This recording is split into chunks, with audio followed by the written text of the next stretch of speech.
Good morning, gang. It is Wednesday, April 15th. I hope you are doing fantastic today, and hopefully we've turned the corner on some of this crazy weather we've got going on right now.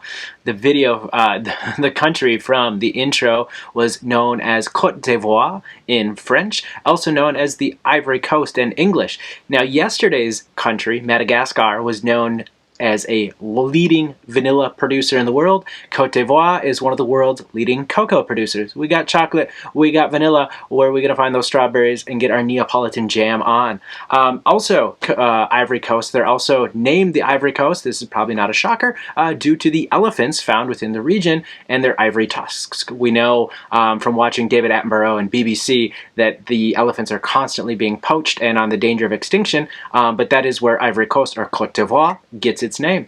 I forgot to announce the answer yesterday to Monday's journal question on the where in the world is it. Y'all did so well on that one. Many of you correctly guessed South Africa. And it was kind of a little foreshadowing, a little preview to what we've been looking on this week and what we've been doing with South Africa. So shout out to all of you who got that.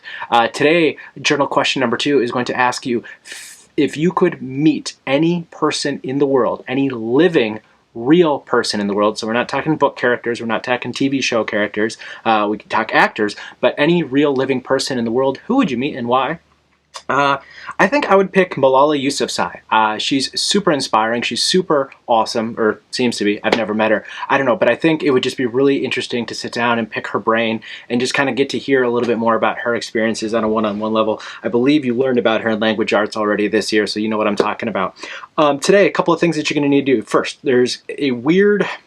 Well, it's not weird, but you're going to have to follow directions. I created a new Gimkit class. Well, I actually created 2 Gimkit classes. One of them is just for us, our global studies classes. I'm recreating them.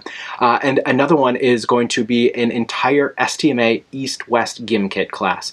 We are scheming an East-West Gimkit smackdown for later on this week or early next week, and we will see which school reigns supreme when it comes to the Gimkit world. I've got my money on a few of you. But what you're going to have to do is basically there's going to be a link in Google Classroom. You're going to click it.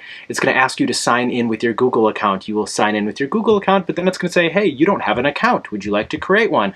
You're going to click yes. You're going to enter in your birth date, click confirm, and then it will create your account. Great. You're going to have to go back to the link in Google Classroom and click the link again, and this time it will enroll you into one of our Gimkit classes. And then you're going to have to go back to Google Classroom again and click the other link, because you're going to be enrolling in 2 Gimkit classes today. One of them is just for you and I, just kind of our class, and the other one is going to be this big STMA Global Studies extravaganza.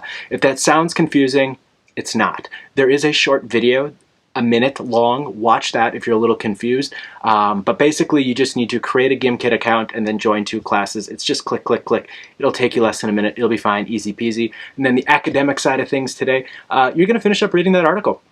You got to the stop sign emoji yesterday. You read basically the first half, and today you're going to read the second half. You're going to continue to highlight and annotate.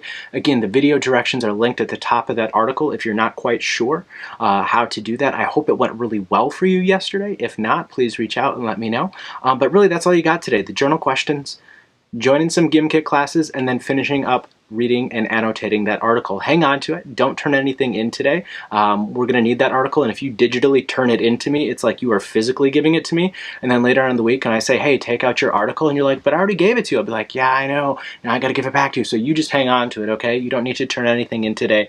I'll let you know when you need to, but when you're all done with the Gimkit joining and the reading and annotating, go ahead and mash that mark as done button, and that's all we got for today. I hope you're doing well. Yeah, that's all I got here.